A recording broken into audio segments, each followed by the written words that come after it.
Cumprimento a amada igreja com a gloriosa paz do Senhor Jesus, amém? Amém! Olha, gente, falar que eu estou alegre de estar aqui é pouco, porque eu estou mais do que alegre, por várias razões, né? O missionário já falou, pela nossa amizade, né? Por a gente caminhar, trilhar esse caminho aí, de fazer a obra do Senhor, né?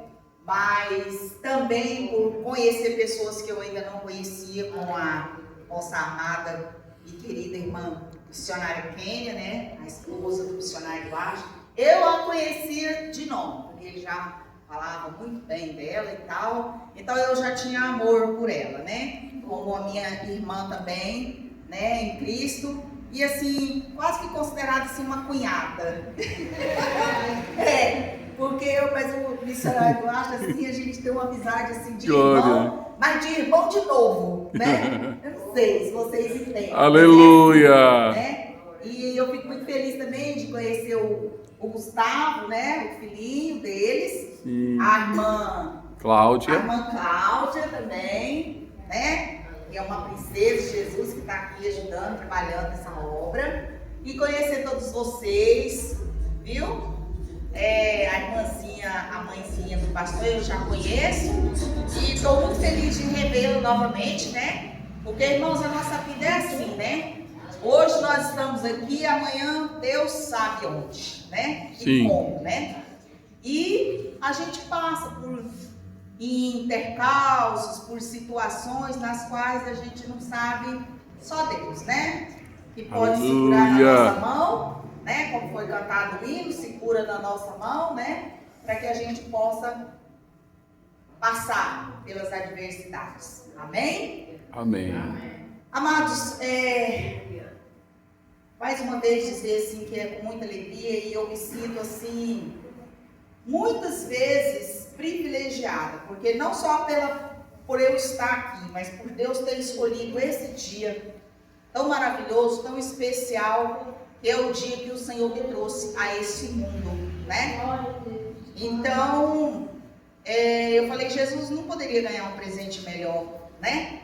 Do que estar na casa do Senhor e falando do amor do Senhor. No dia do seu aniversário. No dia do meu aniversário. Olha como é Jesus, gente.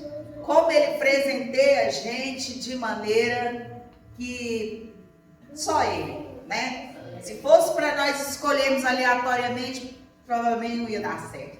Mas quando ele faz um projeto, pronto, está decidido, né? É verdade, é forte. Deus. Aleluia. Amados, quando eu recebi o convite falando sobre a campanha de As Famílias em Oração, já fiz alguns trabalhos dentro desta área, né? Mas quando eu fui falar com o Senhor a respeito do que o Senhor queria falar aqui hoje, nesse momento, para os irmãos que aqui estão, né? Os que Deus permitiu que aqui estejam. E o Senhor não me falou logo de imediato, demorou um tempo, né? E eu naquela correria, mas quando eu ia orar, eu falava, Jesus, mas e a palavra, né? E a palavra, né? E aí, quando o Senhor me deu a palavra, eu falei, tá bom. Só que, agora de tarde, dei uma olhada, deitei e tal, falei, tá certo. Tá, beleza. Normalmente, irmãos, acontece que quando eu chego no lugar, às vezes o Senhor muda a palavra. Acontece muito. Vai lá para outro lugar. Só que hoje aqui aconteceu algo diferente. Aleluia. Depois que nós chegamos, que o pessoal começou a chegar. Mas depois que as crianças chegaram, o Senhor falou assim, hoje o culto vai ser diferente. Você vai falar de algo que as crianças gostam muito de ouvir. E vai falar de uma maneira, numa linguagem que elas entendam. Amém? Amém, crianças? Glória a Deus! Então é isso. Hoje nós vamos falar de duas rainhas. Quem é que gosta de ouvir falar de rainhas? As crianças gostam, não gostam? Os adultos também, né? Claro, porque nós também fomos crianças e nós também gostamos de ouvir falar sobre reis, rainhas, princesas, né? Príncipes, né? E nós somos também, sabe? Nós somos. Nós todos aqui somos princesas, príncipes do reino de Jesus. Amém? Amém. Mas aconteceu de fato na terra e ainda tem príncipes, princesas e rainhas. Amém? Então é isso. Amado, então quem quiser abrir a Bíblia, fique à vontade. Se não quiser, nós vamos falar lá no livro de Esther. Amém? Nós vamos falar aqui um pouquinho sobre a situação de Esther. Esther era uma menina. Primeira coisa, irmãos, que o Senhor me trouxe à mente a falar é que não existe ninguém insubstituível. Ok? Guardem essas 3 palavras. Não existe ninguém insubstituível. Somente Deus. Mas entre nós, todos nós somos substituíveis. O que é ser substituível? Substituível é, por exemplo, eu tenho uma missão, um chamado. Mas, se eu não quiser ir, Deus pega e levanta outro e coloca no meu lugar. É verdade. Entendeu? Isso é ser substituível. Segundo, Deus vai falar de pessoas improváveis. O que é pessoas improváveis? Pessoas improváveis é quando você olha com os seus olhos naturais para aquela pessoa e diz que aquela pessoa não tem nada que faça você entender ou acreditar que ela vai chegar a algum lugar, né? Ou seja, em algum lugar que dê destaque para ela, né? Digamos que trazendo para a nossa vida secular, digamos assim, não tem chance dela fazer uma faculdade, ou ele, de se formar, de ser um bom advogado, de ser um bom médico, e por aí vai, não é isso? Só que, quando nós olhamos com os nossos olhos naturais e vemos essa situação, Deus, Ele faz de maneira diferente. Aleluia. Amém? Amém. Por quê? Quando nós olhamos e falamos, fulano não tem capacidade para fazer isso, para fazer aquilo, não, aquele ali não vai dar certo, aquele ali também não tem chance, aquele lá é muito pior, né? Isso, nós. Mas o Senhor, Ele faz diferente. E também Deus vai falar do processo chamado propósito de salvação. Propósito de salvação.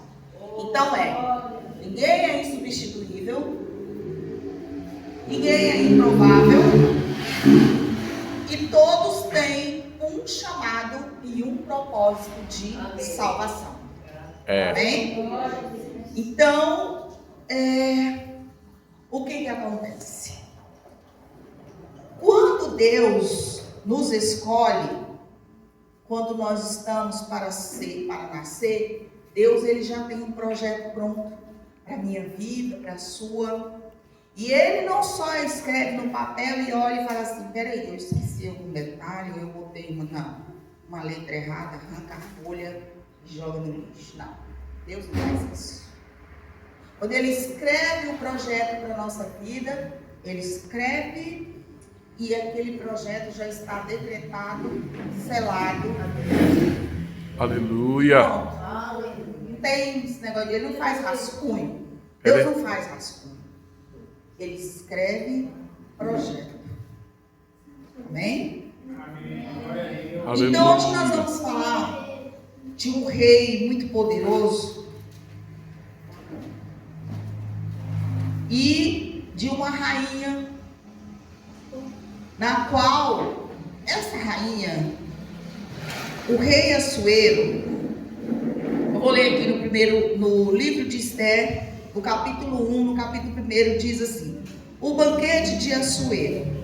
No dia de Assuero, o Assuero que reinou desde a Índia até a Etiópia, sob 127 províncias. Olha, ele reinava sobre 127 províncias. Hoje nós chamamos isso de municípios, ok? Mas naquela época chamava-se províncias. Então, digamos, Goiânia tem o quê? Quase 300 municípios. Então, ele era um rei que governava praticamente, digamos, hoje, praticamente o estado de Goiás inteiro.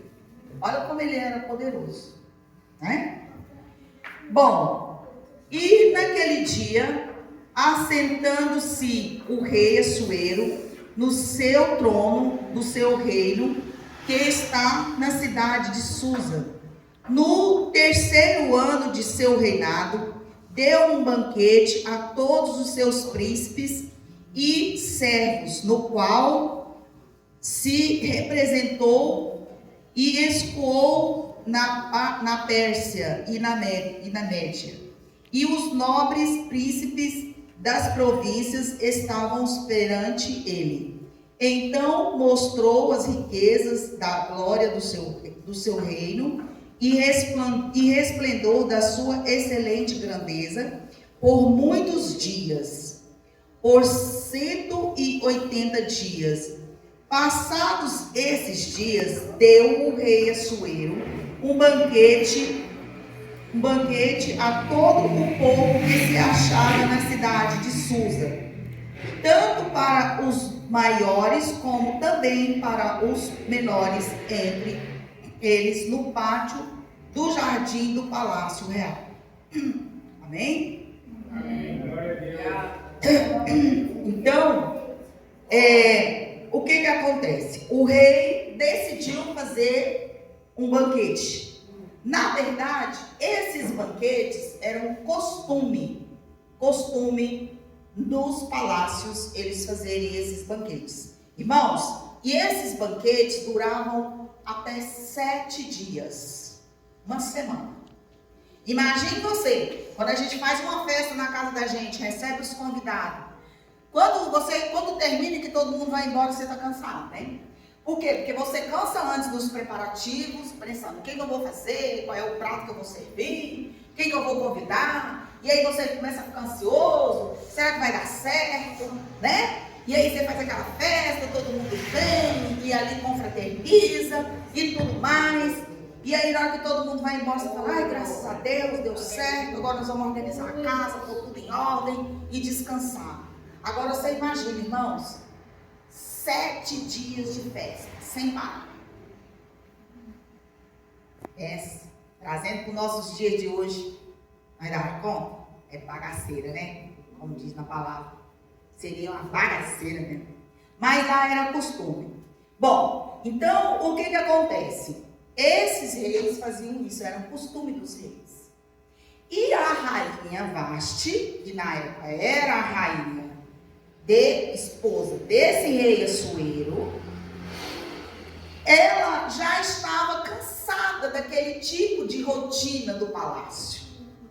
Porque o rei, ele queria assim, como ele governava muitas províncias, e ele tinha aliados e fazia negócios para o reino, então ele fazia aquelas festas para poder mostrar para o povo a grandeza do reino dele, as maravilhas, as coisas que ele fazia, e também exibia a beleza da rainha. Só que tinha um detalhe: a rainha não poderia se apresentar na presença do rei se ele não o chamasse, porque ela seria condenada diretamente à forca.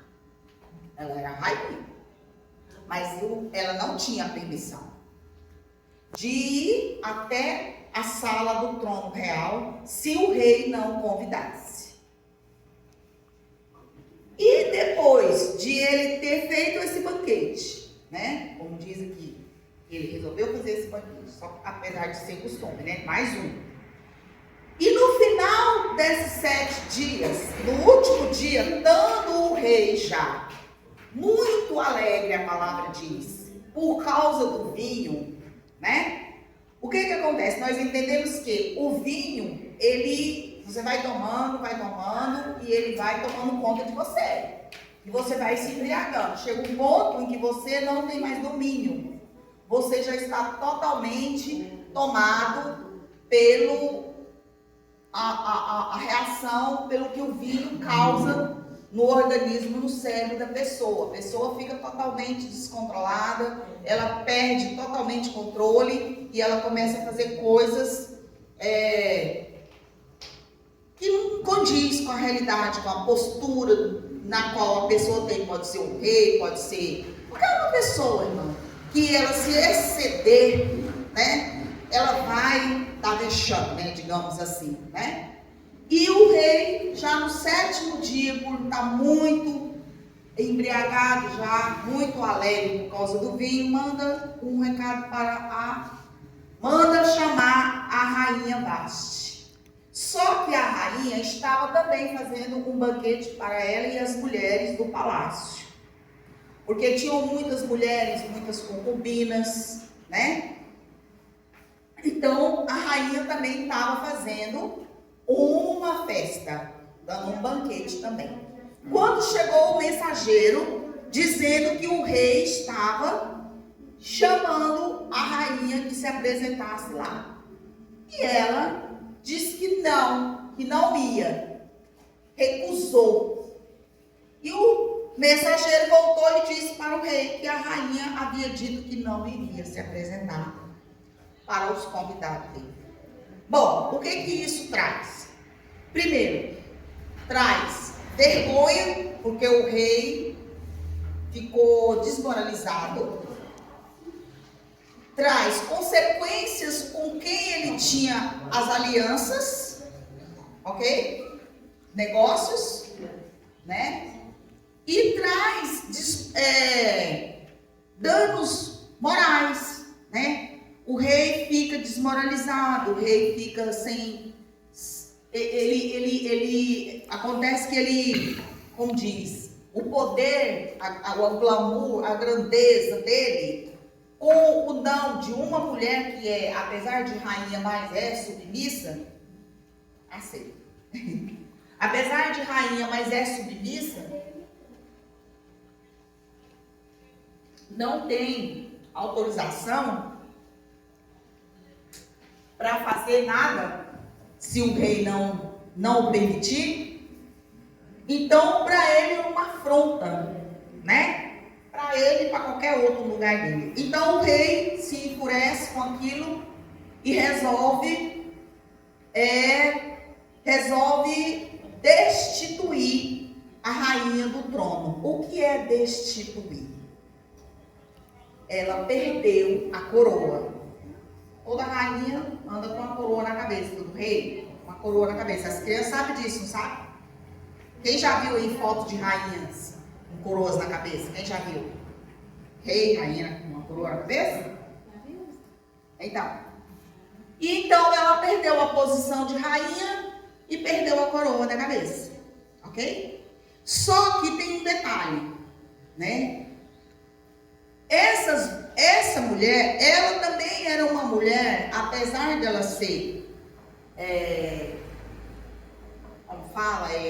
como que nós somos? Gentia, ela era gentia. Gentia é os gentios, né? Que nem nós éramos, né, antes da vinda de Jesus. Todos nós éramos os gentios, né? Mas pela misericórdia do Senhor, porque o povo para quem ele veio, que é o povo de Israel, não o recebeu e nós fomos agraciados. Glória a Deus! Né? Aleluia! Com a presença de Jesus, glória! Que veio, fez um sacrifício na cruz. Aleluia! Crianças, e Jesus fez um sacrifício na cruz para que eu e você pudéssemos estar aqui hoje e para que também um dia nós possamos estar lá no céu, na glória, naquela grande mesa linda, maravilhosa, igual às mesas dos palácios, ou seja, mais bonita ainda, sabia? Incomparável. Incomparável, sabia? Que nós vamos estar lá, naquela mesa enorme, grande, linda, que está lá já esperando por nós. E nós vamos estar lá sentados e sendo servidos por Jesus. Jesus olhando para nós e dizendo: é bem-vindo. Já pensou nesse dia como é lindo? Como vai ser lindo? Esse dia vai chegar. Pode ter certeza. Isso aqui não é conto de fada. Apesar de falar de rei e de rainha, mas não é conto de fada. É de verdade. Está escrito aqui na palavra de Deus. E aí o rei pega e destitui aquela mulher do cargo, ou seja, ela teve que sair do palácio. E ali eles criaram uma situação para convocar as moças das províncias, moças bonitas, moças formosas, moças virgens, para fazer um concurso para escolher uma nova rainha, ok? Porque o palácio não poderia ficar sem rainha. Certo? Então ali saíram os súditos nas províncias procurando esse tipo de moça, essas jovens.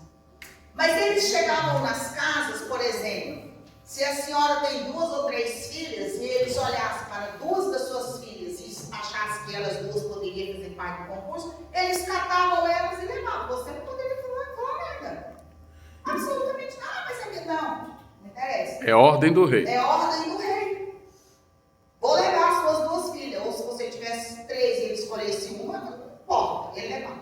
Então era assim que funcionava. E eles saíram pelas províncias procurando essas moças. Quando chegaram na casa de Mardoqueu, Mardoqueu era um judeu que estava na Assíria. Por quê? Porque o povo de Israel tinha sido cativo por 70 anos na Babilônia. O povo tinha sido retirado de Jerusalém e tinha ficado cativo 70 anos na Babilônia sob o domínio do outro rei, Nabucodonosor. Então eles ainda estavam lá, porque quando Nabucodonosor morreu e veio os outros sucessores, até chegar o rei Ciro foi quem libertou o povo da Babilônia e mandou voltar para Jerusalém. Até então, Jerusalém estava destruída, porque teve muita guerra. Para poder tirar o povo de lá, foi muita destruição. Muitos morreram a fio da espada, casas pegando fogo, enfim. Né? E o povo ficou cativo. E ali estava uma menina órfã, de pai e mãe, tinha morrido, né? Nessa situação. Uma menina órfã criada por um, digamos, primo, né? Ele era um primo. Só que ele criou essa menina como se fosse uma filha. E ela era bonita, ela tinha sim uma beleza, mas não era aquela beleza estonteante, como dizem aí, por exemplo, nesses dias teve aí um concurso de Miss Brasil, que você olha e fala, diz que é a mulher mais bonita do mundo, que vai ter Miss Universo. Ela tinha uma beleza sim, mas ela não tinha aquela beleza extraordinária, aquela beleza que chamasse a atenção somente pelaquela beleza, aparência, certo? E ela foi, mas só que antes dela ir, eles pegarem ela para ela ir, o primo dela, que era Mardoqueu, falou para ela o seguinte: você vai dizer que o seu nome é Esther, não Radassa, porque o nome dela judeu era Radassa. Mas como ela era judia, ela não podia revelar o nome dela. E Mardoqueu, mais do que na hora, pensou: se ela for para lá com esse nome, Radassa, não tem chance. Primeira coisa, ela vai morrer. Aí falou para ela: não revele o seu nome. Fale que você é Esther. Beleza. E levaram ela. Vamos, a palavra do Senhor, nós não vamos ler tudo, porque demora muito tempo. Mas a palavra do Senhor vai nos dizer que aquelas moças passaram mais de um ano ali sendo tratadas com ervas aromáticas, com azeites, perfumes, ali tratando a pele, tomando banho naqueles óleos perfumados, aquelas ervas aromáticas, aquelas coisas, tratando a pele, o cabelo, as unhas, se preparando para serem apresentadas ao rei. Né? No caso, o rei Assuero, vocês estão entendendo, não? Sim. O rei Assuero, que destronou a rainha Vasti e estava procurando uma outra rainha para colocar no lugar. Mas ele não queria simplesmente ir lá e pegar uma e falar, você é minha rainha. Não, ele mandou fazer um concurso, ok? Até aí todo mundo entendeu? Sim. Então, e ali a pessoa que tomava conta das mulheres era o eunuco. Eunuco é um homem que ele passa por um procedimento no qual ele não oferece nenhum risco de fazer algo com as mulheres no palácio. Ele é um homem, mas ele passa por um procedimento no qual ele não pode fazer nada, tipo atacar as mulheres, violentar as mulheres, entendeu?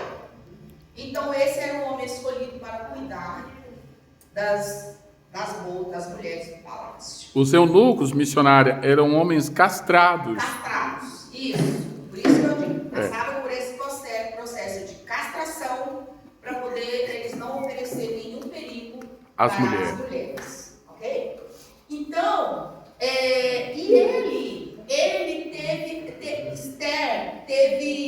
ele teve com Esther algo diferenciado. Algo diferenciado. Ele olhou para Esther, viu que ela era bonita sim, mas não aquela beleza que fizesse ela subir ao trono do rei. Não. Mas mesmo assim ele investiu nela. Ele tinha um cuidado mais aprofundado com ela. Ele tinha um trabalhar mais próximo com ela. Ele tinha mais detalhes com ela. Irmãos, tudo isso é plano de Deus. O que Deus fala é o seguinte: a Vasti, ela tinha propósito? Ela tinha algum propósito? Muita gente acha que não, mas tinha. Ela tinha um propósito. Ela perdeu o propósito. Sim, mas ela tinha. Ela tinha. Ela tinha um propósito de...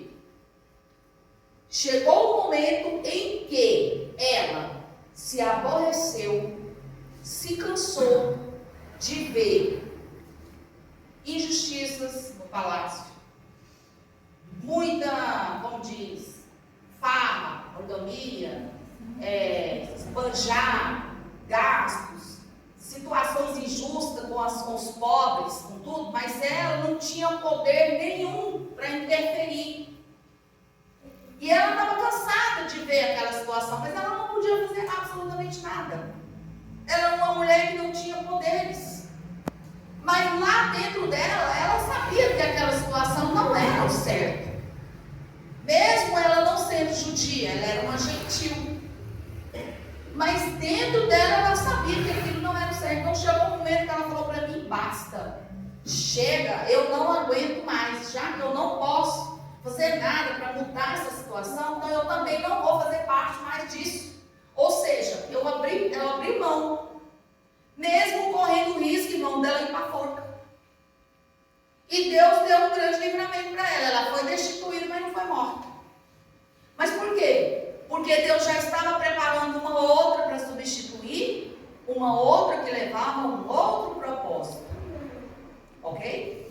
E aí que entra o propósito da substituição e o propósito de salvação.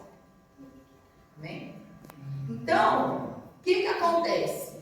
Quando a Esther é preparada e é apresentada ao rei, que o rei gosta, simpatiza com ela, a palavra do Senhor vai dizer que ele amou Esther no momento em que ele olhou para ela. No momento em que ele colocou os olhos nela, ele já amou ela, né? Então, ou seja, as outras já não interessavam mais. Ele, no coração dele, ele já tinha feito a escolha. Por quê? Porque já era plano de Deus. E aí, irmãos, Amém. o que acontece? Acontece que passa-se um tempo, Esther é consagrada, né? Coroada rainha. Mas só que Esther, ela tinha o costume de orar. Aí que, né? Como a oração muda histórias. É. E a Esther, ela tinha o costume de orar porque ela foi criada assim pelo primo que a criou, né? Acreditando e confiando no Deus de Israel. Aleluia. Acreditando e confiando no Deus de Israel que faz coisas impossíveis. Ele faz. O impossível ele faz. Amém? Então, irmãos, eu acho que... Mas não tem problema. Vai. Não tem problema.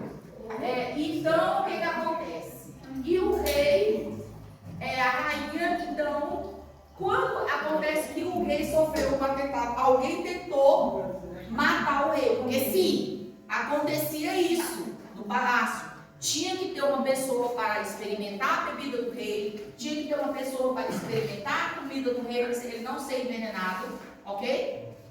Morreu muitos e muitos reis por causa disso, porque pessoas da própria família faziam isso para quê? Para assumir o trono, ok? O que não é diferente hoje aí, nessa situação que está aí, né? Política e tudo mais, a gente vê o que acontece. Então, o que acontece? E o rei ia sofrer um atentado e ia ser morto. Mas Mardoqueu, esse que criou Esther, foi lá e salvou a vida do rei. Mas ele não falou nada para ninguém. Ele fez o que tinha que fazer, sem esperar absolutamente nenhuma recompensa. Ele apenas fez aquilo que ele achava que era certo, dele proteger o rei, apesar de que ele sabia que era um rei que estava reinando difícil, que estava em situação difícil para o povo de Israel, mas o dever dele de salvar a vida do rei ele fez. Quando Esther está no palácio, cria-se como digamos hoje, um ofício, um decreto, ok? Um decreto. O rei faz um decreto lá, os líderes do palácio, né? Lá a hierarquia do palácio chega ao rei e fala que tem que fazer um decreto para passar a espada no povo de Israel. Judeus. Os judeus. Aniquilá-los. Aniquilar todo o povo judeu. Irmão, uma nação inteira ser morta ao fio da espada. Brincadeira não, né? Amém? E isso fez com que Mardoqueu procure a Esther e falou: você agora está aqui. Você agora precisa fazer alguma coisa. Só que diferente de Vasti, que não podia ir à presença do rei sem ser convidado, aí que Esther teve uma atitude diferente. Ela se preparou como? Ela chamou as mulheres que serviam a ela, lá no palácio, e falou: nós vamos orar e jejuar por 3 dias. E assim fizeram. Entraram em jejum e oração por 3 dias, se preparando para ir falar com o rei. Não é? E assim fez. Nos 3 dias que ela avisa que precisa falar com o rei, ela prepara um banquete para o rei e manda convidar o rei. E o rei vai. E ela diz que tem um pedido a fazer a ele. E o rei, irmão, chegou a dizer para ela: peça o que você quiser, até a metade do meu reino eu te dou. Olha como é que Deus muda. Diferentemente, irmão, de Daniel. Lembra quando Daniel foi para a cova dos leões? Quem lembra dessa passagem? O rei Ciro ficou triste e abatido, porque ele era amigo de Daniel. Daniel já vinha do cativeiro da Babilônia, já vinha do reinado de Nabucodonosor. Mas o rei Ciro era amigo de Daniel. E quando fizeram aquele complô para acusar Daniel, porque Daniel, ele orava 3 vezes ao dia, na janela do quarto dele, virado para a cidade de Jerusalém. Ou seja, ele clamava a Deus, ao Deus de Israel, sobre a situação do povo de Israel. E lá também fizeram um decreto para prejudicar Daniel e acusá-lo. Como não acharam nenhum defeito em Daniel, eles falaram, não, peraí, então nós vamos fazer um decreto que ninguém pode orar para ninguém. Rei nenhum, porque na verdade assim, eles lá tinham os deuses dele, né? Faziam aquelas estátuas com aqueles deuses. Aí eles fizeram que era um mês, todo mundo proibido de fazer, ninguém podia fazer adoração aos seus deuses, nem orar para Deus nenhum. Mas Daniel, ele falou, não importa com isso, eu vou continuar orando. E ele continuou. E por causa disso, ele teve que ser mandado, porque ele estava lá. Quem desobedecer vai parar a cova dos leões. Os leões, irmão, ficavam lá naquele lugar famintos, né? Exatamente para quando alguém vacilasse, alguém fizesse algo que viesse contra ao rei, contra as denominações, as ordenanças do rei. Então ele ou mandava para a forca, para a guilhotina, ou então jogava lá na cova dos leões e os leões devoravam. Ok? Então o rei ficou sem saber o que sim. Ficou. Olha, eu não posso fazer nada, é o meu amigo, mas é um decreto, foi assinado com o anel, né? Ali ele não podia mudar o decreto. Mas o rei naquele dia ele se preocupou. Ele passou a noite em claro, ele dispensou as músicas, os músicos, dançarinos, a comida, tudo. Ele falou, não quero nada, quero ficar sozinho. E ficou a noite inteira sozinho. Quando foi de manhã, ele levantou e correu para ele, gritando, Daniel, Daniel, Daniel. E Daniel disse, estou aqui. Por quê? Daniel foi para a cova dos leões. Mas quem estava lá com ele? Jesus. Deus estava lá com ele. Mas esse rei, ele não pôde mudar o decreto. Daniel teve que ir para a cova dos leões. O medo? Foi. Mas ele falou, Senhor, vai ser o que você quiser. O que o Senhor quiser. Se o Senhor quiser me salvar, o Senhor me salva. Se o Senhor não quiser, eu vou ser comido pelos leões. Pronto. Né? Ok. Então, o que acontece? Quando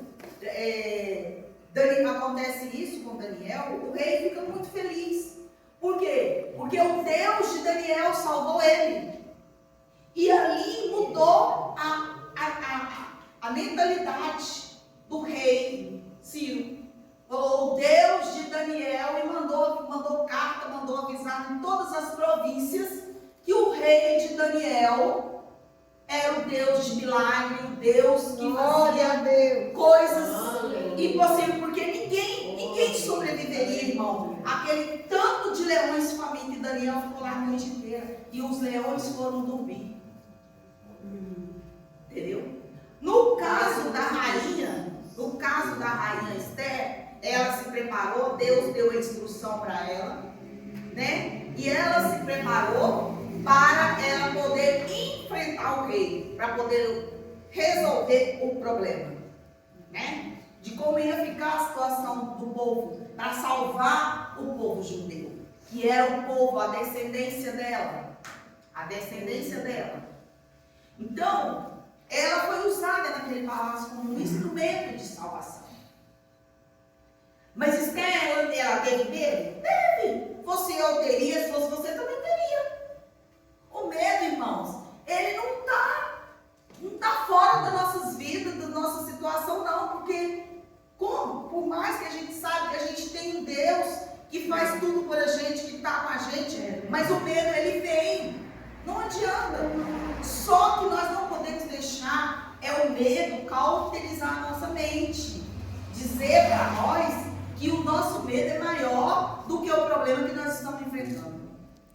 O que nós temos que fazer é falar, medo, o negócio é o seguinte, você fica aí no seu canto, porque eu tenho um Deus que é maior do que o problema que está aparecendo na minha frente. Glória a Deus.